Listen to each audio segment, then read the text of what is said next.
Now rolling into the session 5, the topic is New Nationalism and Peaceful Solution to Current Economic Trade Issues. For this session, I would like to invite a moderator and two speakers. I encourage you to have an active participation in the session and the Q&A after the presentations. And if you have any questions during the presentation, please jot down them and raise it after the presentations. The moderator for this session is Mr. Cheong, Professor of Mokpo National University. And the two speakers, the first speaker is In-kyo, President of Korea Security Agency for Trade and Industry, and the second speaker is Edward Mansfield, Director of Christopher H. Browne Center for International Politics of University of Pennsylvania.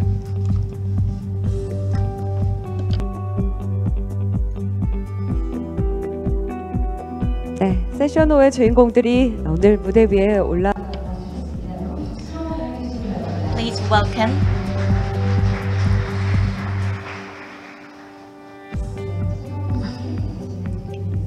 Moderator Choi. The floor is yours.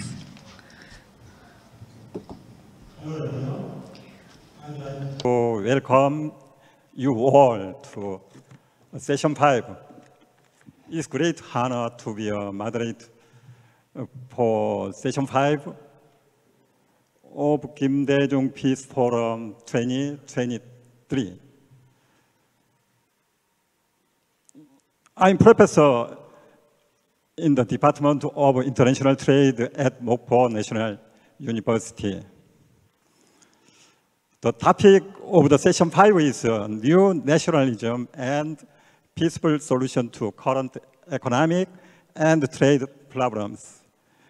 Two speakers make a presentation in this session. As we know, it's often said that Korea is a country that survives through trade.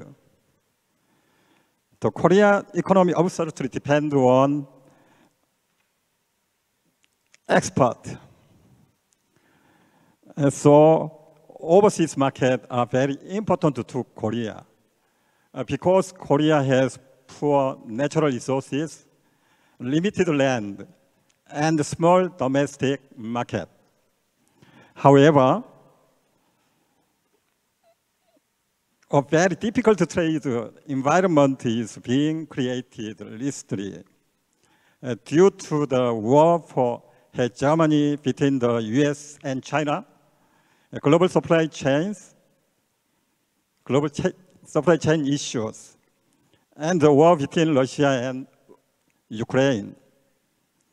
At this important time, I think it is very timely and meaningful to discuss pending economic and trade issue and peaceful solution at the Kim-dae-jung Peace Forum 2023.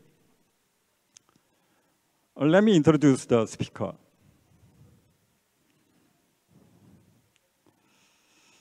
First, Professor In-kyo is active as an expert in the field of economic, security, and international trade.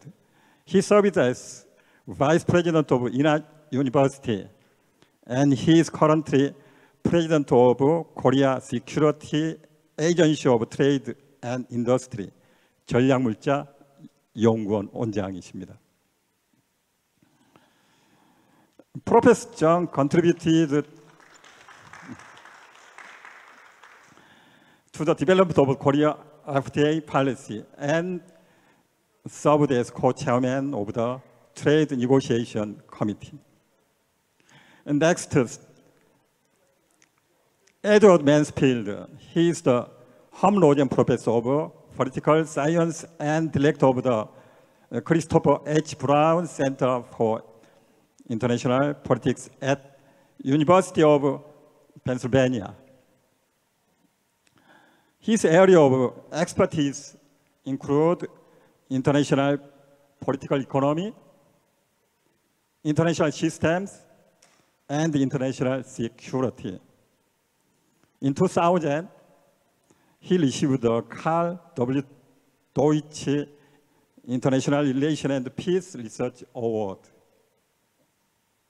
Today, this session, we have the time guidelines. The time allotted for this session is only 60 minutes. So each speaker must give his presentation with 20 minutes. There will be question and answer session after presentation. First, please give a big applause. Good morning, everybody. I'm very happy here with you, and I would like to join other panelists in appreciating the organizer of this conference for inviting me as one of the speakers for this wonderful gathering this morning. I look at the audience, and most of the audience are Koreans. So I would like to present my materials or subject in Korean rather than English. Also, we have a very excellent translator over there. So foreigners, I would like to ask you to use your headphones. 안녕하십니까? Good morning. My name is Cheong In-kyo. I'm the president of the Korea Security Agency for Trade and Industry, called KOSTI.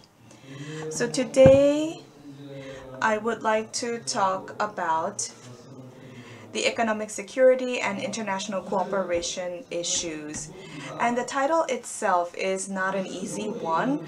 And so rather than talking in English, I believe it will be better to talk in Korean. I believe that I can deliver my message in a better way using Korean. So now let us talk about strategic components or material. So maybe you have an idea when I say strategic component material. So when I first became the president of KOSTI,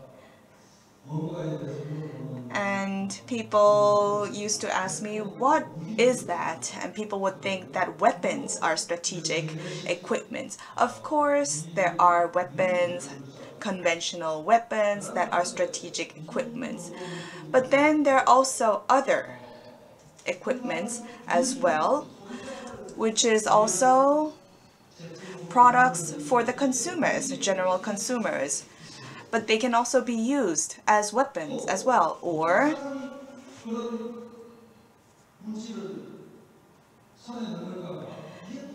and also it is very important to know what user will be using those equipments or weapons. And so there are also approval or permission related work that we do. So we do that kind of a work, and we are a public organization, and we were established in 2007. And export control globally is done by the government itself. However, in the Republic of Korea, we are the ones that were established to control that kind of export of those strategic weapons or strategic components and devices and equipments. And now that we see the tensions going on between the US and China, and now we're also facing a lot of economic security issues, that is why the importance of export control has become more important than ever. So when we say strategic assets, strategic equipment, people might think they are just only products. But especially now with the Biden administration following the Trump administration, the U.S. administration defines strategic assets to be controlled as export items. Of course, they're not only conventional weapons, not only that, but high-tech. And also, lately, investment is also considered to be an item to be controlled for export purposes. So in Korea, conventionally speaking, when we say these are strategic assets, they are more like products. But today, I would like to talk about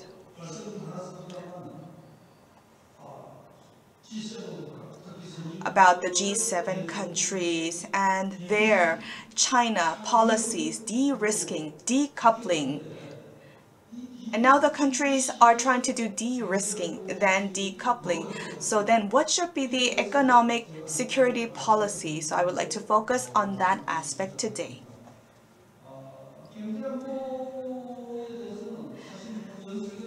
So when it comes to economic security, it's not that there is a definition. When it comes to economic security, countries have different definitions about economic security, and the coverage itself, it also differs depending on the country.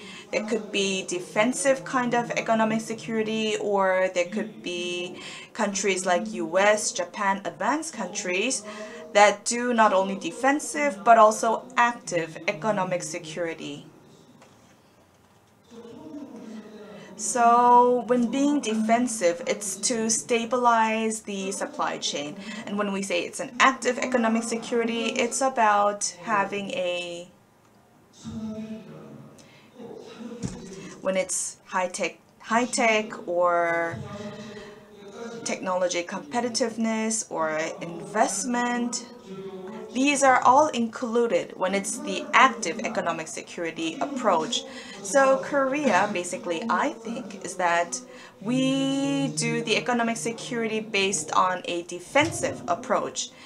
And we do support technology development, and also we do protect the technologies. However, compared to advanced countries, I think we're a little bit behind them. And so for de-risking, because a lot has been mentioned about de-risking already, I think I will just make it very briefly.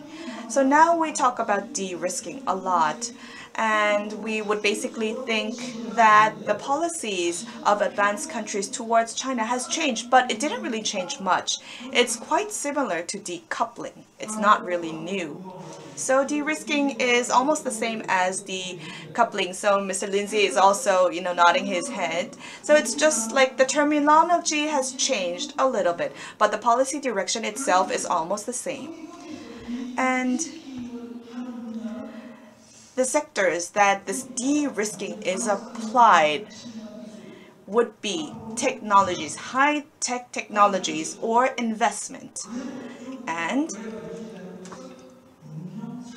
But other commodities, I think de-risking will not be applied for those general products. And I think this is sort of the direction that the US thinks about when it comes to global order.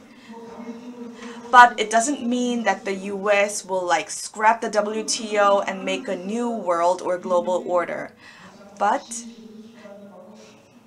export control will be a good tool that the US will use moving forward. So export control is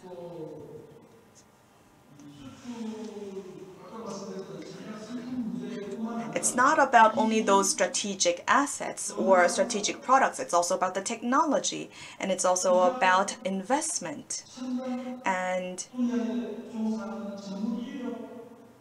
the engineers engaged in high-tech industry and everything else. So the US already defines it as an internal act, but to what extent it will apply it, I believe that will be sort of the global leadership of the US. But of course, it will be hard to apply all of this globally to all the countries. But as you can see in this slide, this is what the US is thinking of through regional forums. And this is how they are realizing their policy. So these are all the forums that the US is running. So the thing in common would be, let's say, protection for high tech. And I believe that this is more like a decoration, but the gist is export control.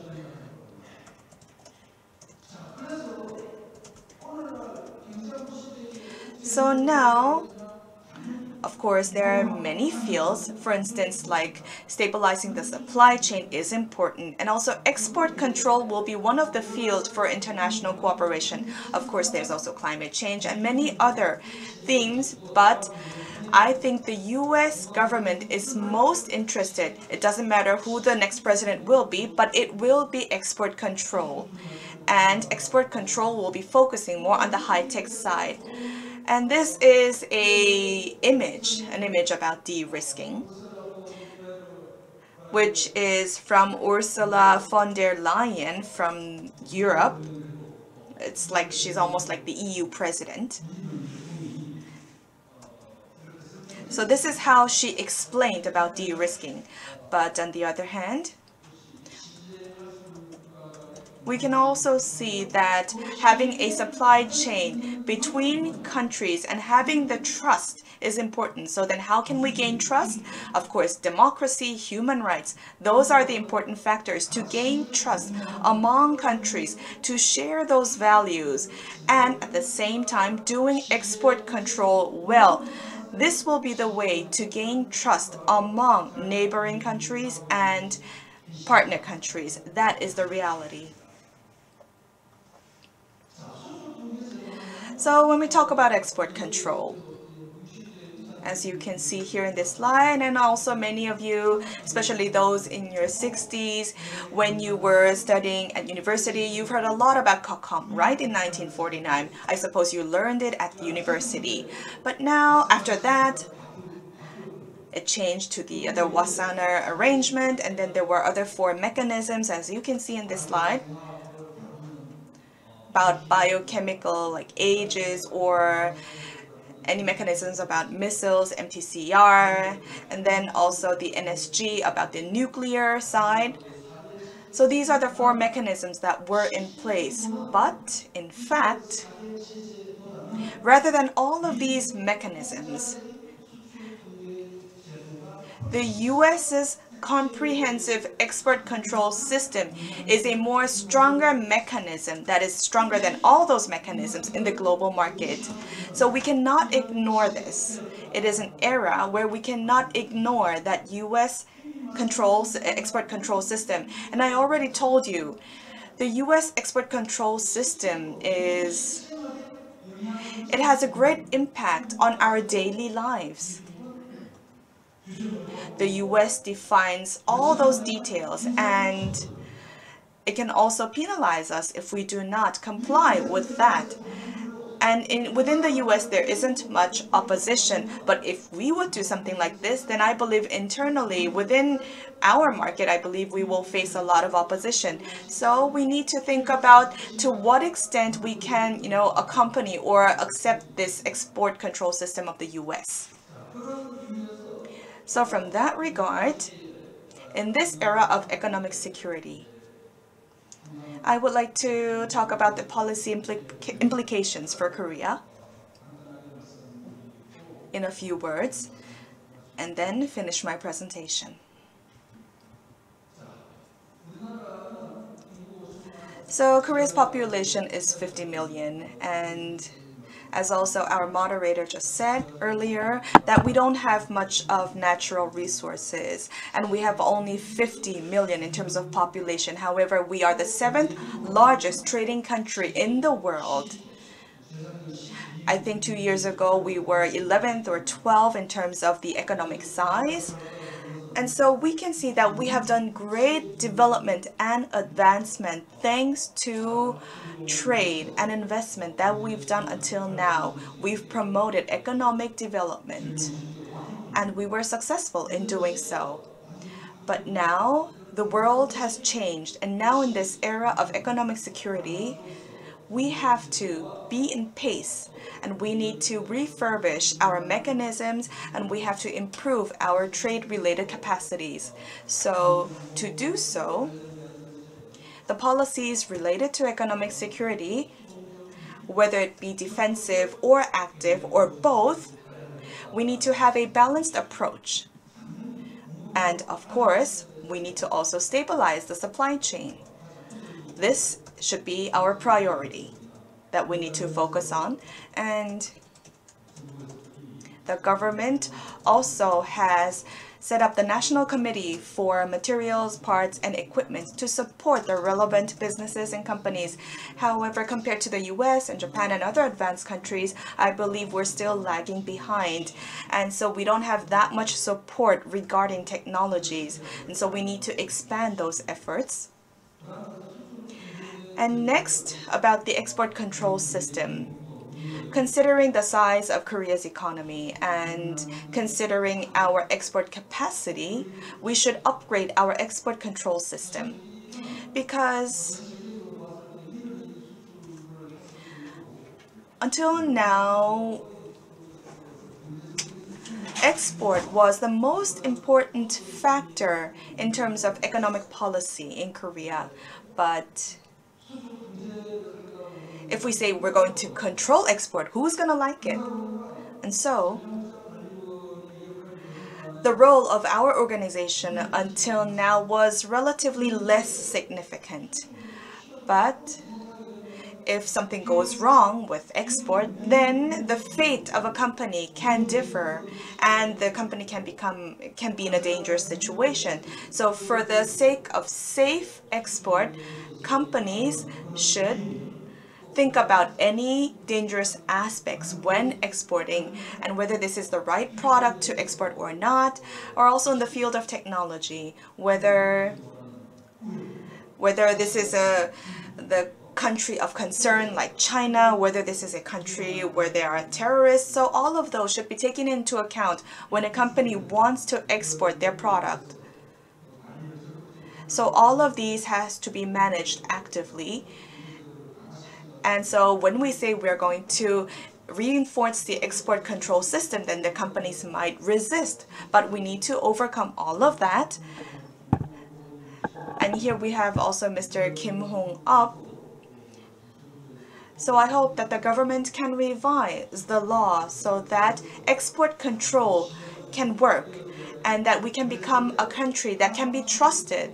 And also in terms of science and technology. Now we talk a lot about science and technology alliance with other countries. So then we can also do that when we become a country that is trusted by others. And I would like to finish my presentation. Thank you very much. Thank you so much. Great presentation. Our next speaker is Edward Mansfield. Please give the speaker a big round of applause.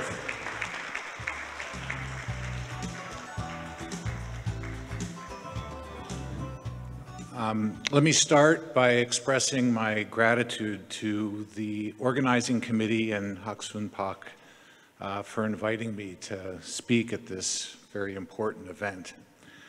I was asked to make some comments about the new nationalism and peaceful solutions to the current international trading system. And what I'm going to suggest to you is that the current international trading system has itself helped to produce the new nationalism. But to begin, I think it's useful to just spend a minute outlining the key features of the post-World War II trading system that guided international trade activity at least until the start of the 21st century. The system was liberal in its orientation, and by liberal, economically, we mean that the emphasis was on open markets and free trade. At an event such as this, I think it's important to note that the architects of the system not only viewed this as a formula for prosperity, growth, and the efficient allocation of resources, they also viewed it as a formula that would promote peace. It was very important from their standpoint that dense networks of interdependence be formed. Such networks had been lacking in the run-up to the Second World War, and they were concerned that that had contributed to friction that had eventually boiled over. The system was multilateral, and what was crucial there was it was predicated on reciprocity. Again, the thinking was that this would help smooth economic trade relations, but also contribute to cooperative political relations as well. It obviously was not entirely global. It omitted the communist bloc, but nonetheless, it aspired to be global. It was predicated on U.S. hegemony. This was important from the standpoint of the United States because, of course, it had a disproportionate say in the rules that were established. But it was also important from the standpoint of the system as a whole because it provided stability, and it helped to resolve those conflicts that emerged during its functioning. And finally, and I think this is important, it was not just liberal, it was predicated on what political scientists refer to as embedded liberalism. And by that, they mean that the system was, yes, open with respect to international economic activity, but the architects of the system recognized that there were going to be certain segments of society that were losers as a result of free trade. And it was important that those losers be compensated and their damage be cushioned, because in the absence of that, they could be turned into a potent political force that would undermine the liberal international system that they sought to maintain. This is a very crude way of trying to track how well the system did or didn't do. It just maps overall trade flows throughout the system as a percentage of national income, but you can see that trade increased pretty steadily until about 1980. It leveled off until the early 90s, and then it shot up until roughly 2010, after which it has decreased, what has been referred to as slowbalization. But I think more accurately put, it is simply the rollback of a lot of this globalization that took place. So what happened that led to that skyrocketing trade statistics in the 1990 to 2010 period? I think the short answer, there are a whole series of contributing factors at the end of the Cold War, technological innovation and the like, but from a policy perspective, neoliberalism. In the 1980s, there was a fundamental reorientation on the part of economists and policymakers about the appropriate relationship between the state and markets. Neoliberal principles, or what came to be known as the Washington Consensus, became predominant, and the view was that to the extent possible, governments should stay out of markets. Let markets function on their own. Governments will simply make mistakes that will jeopardize growth. This effectively disembedded liberalism. The government was no longer willing to step in to compensate distributional losers and compensate those groups that had been harmed as a result of open trade. The outcome was you do get this skyrocketing trade as a result, but you also have governments that are less willing to intervene to cushion trade's adverse effects. So governments became increasingly dependent on foreign markets, but they also believed that intervening domestically was going to jeopardize the growth that they had worked so hard to stimulate. In the meantime, though, there was a fair amount of economic dislocation that was created as a result of all of this. And especially in the advanced industrial world, a lot of this centered on the manufacturing sector, the loss of manufacturing jobs and stagnation of wages in that sector. This created what has been referred to as the left-behind voter, the working class, middle class individual whose wages stagnated, who often lost jobs, who saw their communities eroded, and the like. In many countries, this led to a lack of support for government and confidence in government. It also contributed to the growth of nationalism. But not just any nationalism, because nationalism comes in various forms. This was an especially virulent strain of nationalism. It was populist, it was illiberal, and it is dangerous. It is characterized by exclusionary characteristics. It's us versus them. It's in-groups versus out-groups. It's isolationist from an international relations standpoint and inward-looking. It is protectionist from an international economic and trade standpoint. It is anti-elite, it is anti-democratic in many cases, and it is certainly anti-multilateral. Nationalist appeals prove attractive in the current environment because you have economic dislocation that has been caused by globalization combined with a neoliberal commitment on the part of governments not to intervene because doing so might well jeopardize growth. Nationalists step in and claim to defend and protect the interests of the general public that are suffering from this economic dislocation. They make the argument that incumbent politicians and elites have been insufficiently vigilant in protecting the nation, the people, us, from the adverse effects of trade on jobs, on communities, and on our way of life.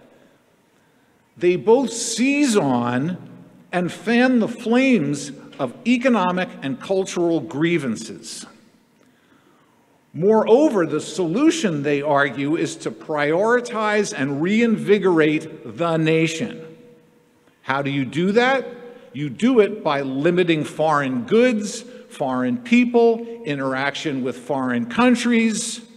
And so what is the outcome? A backlash against globalization. This strain of nationalism is anti-immigration, it is anti-trade, and it is a threat to the international economic system. The poster children for this strain of nationalism are Donald Trump, who proudly espouses this, and the decision by the United Kingdom to withdraw from the European Union, the so-called Brexit.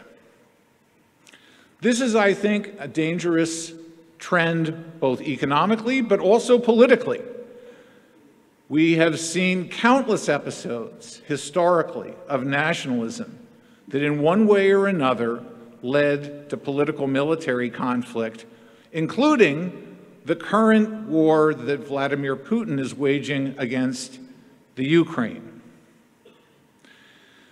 So if we think about the current trading system compared to the system that I initially described in the immediate aftermath of the Second World War, the liberal international order, as Hak-sun Pak pointed out in the previous session, is in deep trouble.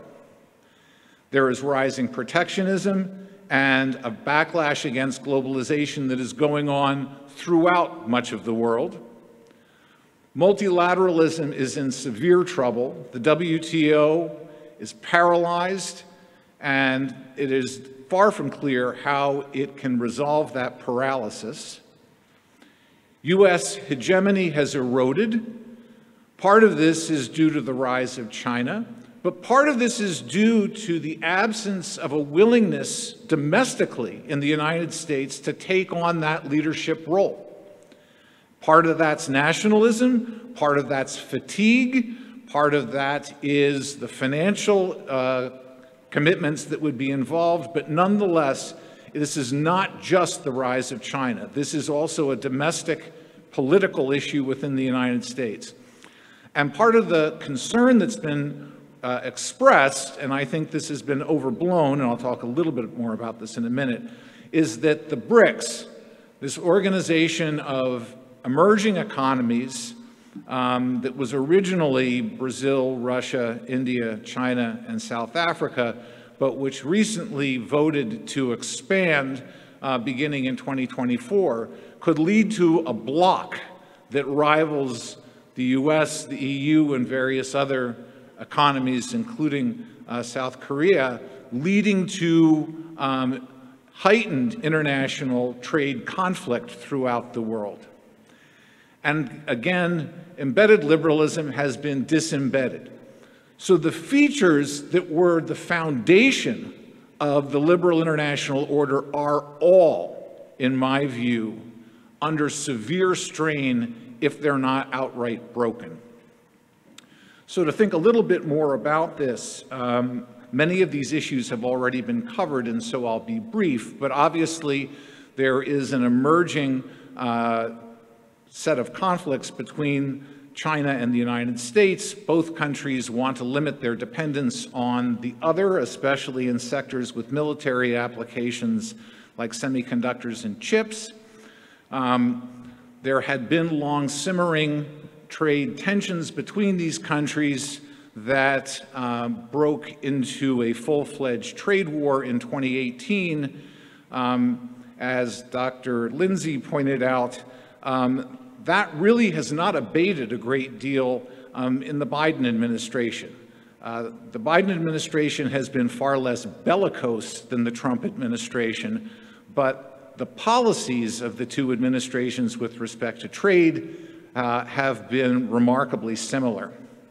And as we have heard, this could have all sorts of adverse effects for South Korea, not least because of the U.S. export controls that could interfere with Korea expanding its high-tech trade with China at a time when Chinese imports are already declining due to softness in the Chinese economy and reduced demand accordingly. Meanwhile, there is concern about the rise of the BRICS, which beginning in 2024 will take on 6 new members: Argentina, Egypt, Ethiopia, Iran, Saudi Arabia, and the UAE. The one thing that unites these countries is that they oppose U.S. leadership, and they have interests, at least economically, that differ from the West. I do think it's important to point out that they also have significant differences with one another, and that they really have not accomplished a whole lot to date. But there is nonetheless mounting concern that as the grouping expands and the size of the economies that comprise the grouping expand, that this could lead to further trouble in the international trading space. There are also concerns about interdependence. So whereas, as we've heard a number of times, the thinking was that interdependence would be a force for peace, now the concern is that it could be a force for political exploitation, that it could be weaponized, that countries that are willing to bear the costs of disrupting an economic relationship, which is shorthand for Russia and China, might well be able to engage in political influence through economic exploitation of these dense networks that had been thought to foster cooperation and deter military conflict in the past. So let me conclude. I want to be clear that nationalism is caused by a wide variety of factors, and globalization in a neoliberal setting may be fairly far down the list.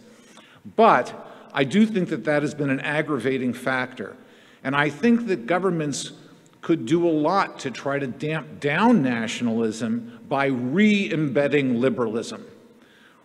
Greater intervention in the domestic economies of various countries to compensate distributional losers and to try to calm the aggravated left-behind voter that has been so important to various nationalist politicians in democratic settings, but we see a lot of this in non-democratic. They're obviously not voting in any competitive sense, but that segment of society has been activated in various regime types, and I think a lot could be done to try to mollify them.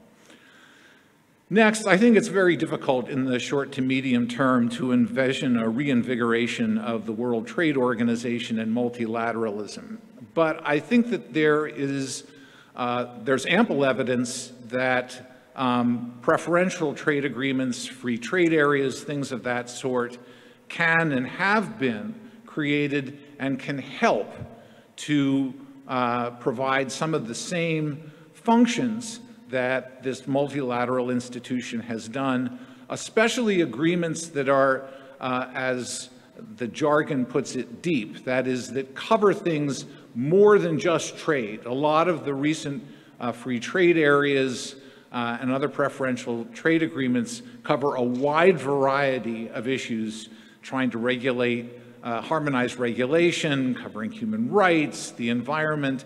Things of that sort are forces for peace.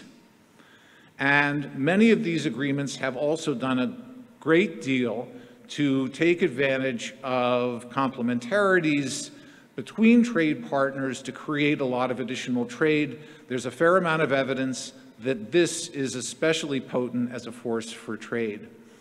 If doing that is too difficult because it covers too many issues, I think it might be possible to liberalize on an issue-specific basis, what's sometimes been referred to as plurilateral cooperation. That might be an intermediate step. Next, I don't want to be naive. I realize there are limited opportunities here, but the United States and China need to find areas of economic cooperation. Those areas are not going to include dual-use technology. I just think that that's unreasonable. And declining manufacturing is going to remain a sensitive subject in the United States, so that's probably off the table as well. But there is ample room to expand trade and investment in various other sectors, and I think that doing so could reduce economic and political tensions between these two economic superpowers.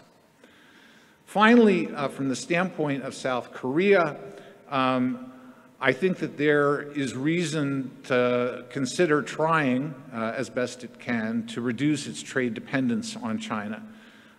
There have been various observers that have suggested that it would be wise to try to diversify its trade and trade partners. I realize doing that is far easier said than done, and it may well be implausible, at least in the short term, but it's possible that that would yield economic and political benefits as well. So in conclusion, I once again want to thank the organizers for the invitation to speak today, and to the audience members as well. Thank you very much.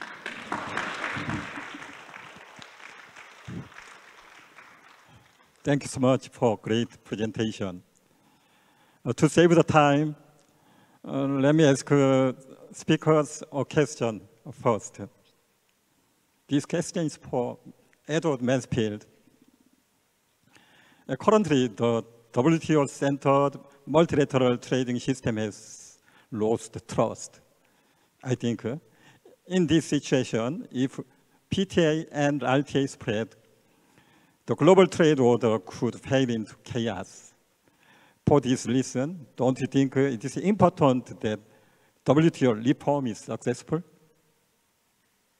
What is successful? WTO reform. I do think it's important that the WTO is successful, and it is my sincere hope that over time it will be reinvigorated. But setting aside the competition between the US and China, which I think is an impediment to its successful functioning, we've seen that differences between the advanced industrial world and the developing world have led to enormous troubles in concluding negotiating rounds. This is what ultimately led to the downfall of the Doha round. But as well, the other important role that the WTO plays is dispute settlement. And largely because of the Trump administration, that function is no longer working because the Trump administration refused to make an appointment to the appellate body. So I completely agree with you that it is very important that the WTO be reinvigorated. I have a difficult time imagining how that is going to happen unless the United States and China can agree on how to do that, and unless the advanced industrial world and the developing economies and emerging economies can manage to cooperate better than they have done so in the recent past. Thank you. This question is for In-kyo. Under the current international situation, Korean diplomacy must be cautious and strategic than ever. While increasing strategic autonomy from the United States, don't you think it would be beneficial for Korea to strengthen economic cooperation with China? 한국말로 청중들 위해서 하겠습니다. 외교에서는 국익이 대단. The national interest is the prime importance in diplomacy. Now the China-US rivalry and the Korea's diplomacy should be very strategic. Given the U.S. autonomous strategy, the cooperation with China would be beneficial for South Korea.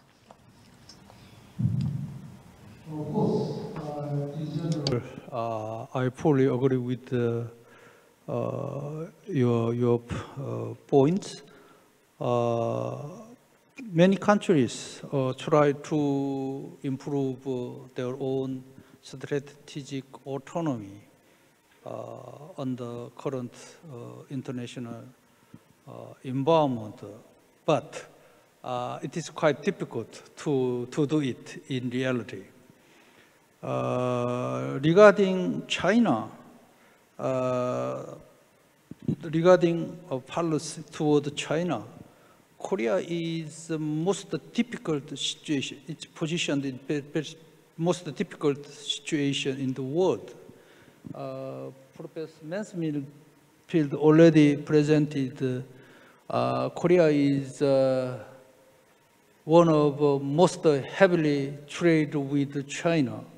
Also, we have a very deep supply chain with China too. Many countries, especially Japan, Japanese companies began to relocate their business facilities from China to neighboring Asian countries for the rest a decade. But our companies, we did some, but not much. That means still we are operating very huge production facilities in China. However, these days, U.S. is pushing very harsh policy against China, and also U.S. give us big pressure to sit aside by the U.S. So what gonna do in short period of time? So we should have find the optimal policy, but the optimal policy can be quite different from viewpoint of short-run and middle and long term. So in the long term, it is quite difficult to guess what will be trade environment in future. Even what will happen presidential election next year in US. So we have many restraint in issue of China, but we have many moving factors surrounding that issue. So I'm going to say, I agree with you, but it's quite difficult to find best solution for Korea. So everybody can say anything in these days, but we can't find or we can't be confident some who is correctly right or not. But however, I'm gonna say we should be with the United States. That means, as Professor Mansfield mentioned, we should reduce dependence on China, as well as we should have our own competitive sectors in order to respond to China's economic coercion. Let me stop here. Thank you. Thank you. This time we will go to the floor for question, but I think we'll have finished early because it's almost lunch time. Oh, question. I have a question for Professor Mansfield. I'd like to hear your views on America's industrial policy, particularly your extraterritorial application of industrial policy. And the related question is, well, will it be successful in rectifying the situation? And you ask Korea to reduce trade dependence on China. However, because of America's industrial policy, we won't get anything. What's your suggestion?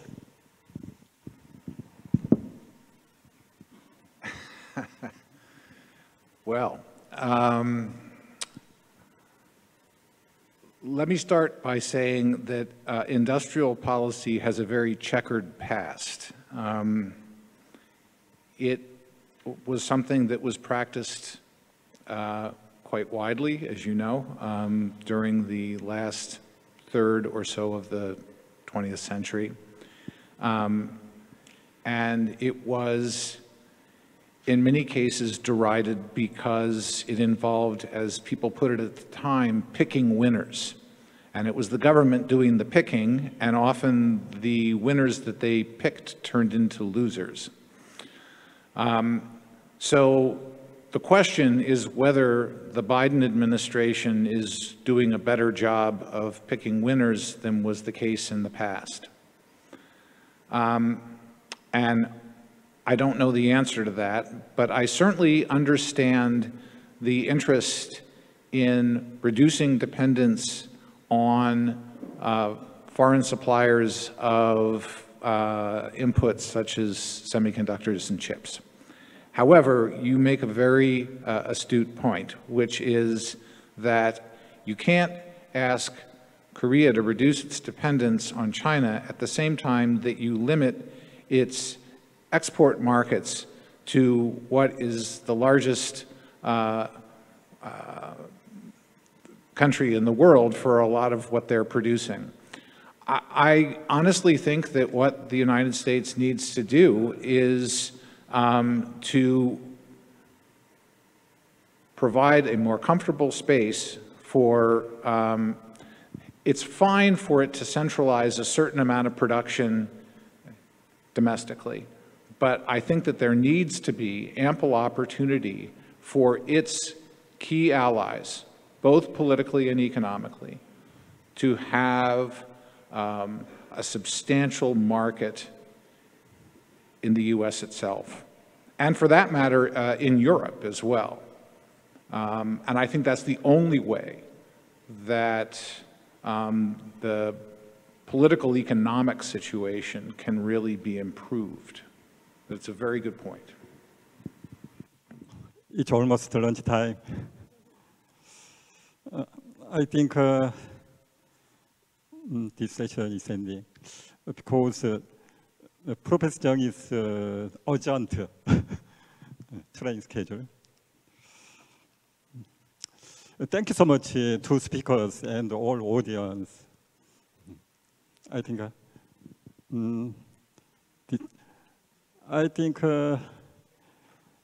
strategic autonomy is very important for Korea. Thank you so much. I finished this session.